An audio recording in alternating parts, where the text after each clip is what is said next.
In today's video, we're looking at the Cuban Revolution. There are two essential questions that you should be able to answer by the end of this video. The first, what was Cuba like prior to the Cuban Revolution of 1959? And the second, who was Fidel Castro and what did he do? Let's begin by looking at some background information on Cuba from the 1930s and the early 1950s. In September 1933, a man by the name of Fulgencio Batista took control of the government of Cuba through a military coup. He was extremely right-wing, almost if not entirely fascist, and he was supported by the USA from the outset. A few months after his coup, the USA recognized his new right-wing government. In 1937, Batista allowed the formation of rival political parties. However, he controlled the government completely until 1944.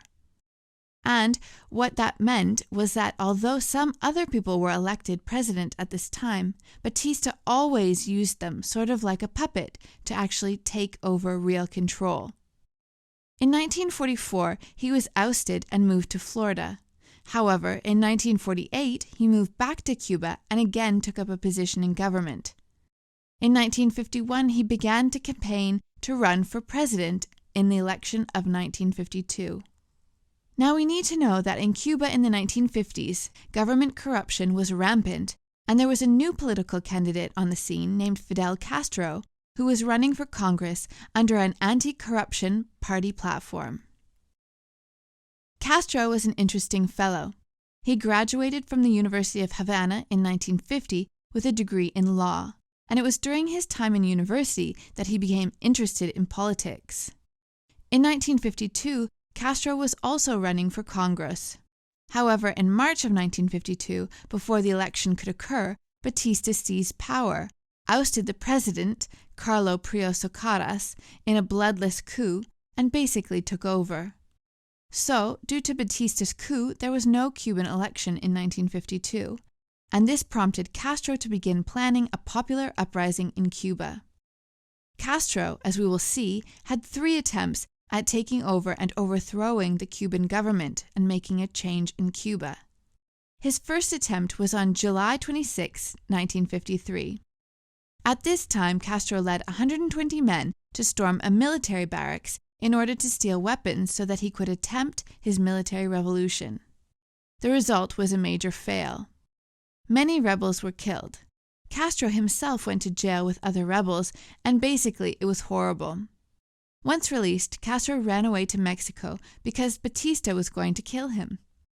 Then again, on November 26, 1953, about 3 years later, Castro returned, sailing to the east coast of Cuba with 81 men. However, the moment they got to the coast, government forces ambushed them and many were killed. In fact, there were only 18 survivors, and these 18 survivors included Castro, Che Guevara, and Castro's brother Raul Castro. They fled to the Sierra Maestra Mountains in the south, where they stayed in hiding for 2 years, building their army, developing their political ideas, as well as their strategy. December 31st, 1958 is probably a big event to remember. Before we look at this, we need to learn a little bit more about Batista's regime. It was brutal. The rich people in Cuba did well if they rewarded Batista. There are mobsters and mafia all over the place, and Cuba basically became a playground for wealthy Americans with casinos and dancing. However, the regular Cubans were living in extreme poverty, and this made Cuban people increasingly dissatisfied with Batista's government. He was taxing them too much, they had nothing, and a lot of this money was going to the states and also into Batista's pockets. It was very corrupt, so the Cuban people were really unhappy. On December 31st, Batista lost the support of the Cuban army, and he gathered all of his friends together and left the country, going to Spain and Portugal, where he lived like a king because he had amassed a huge personal fortune. He actually died in exile in 1973. Everybody was happy that Batista had left, and Castro arrived in Havana a few days later. People loved Castro, and one of his first speeches to the Cuban public was full of powerful symbolism. This is a photo from that first speech.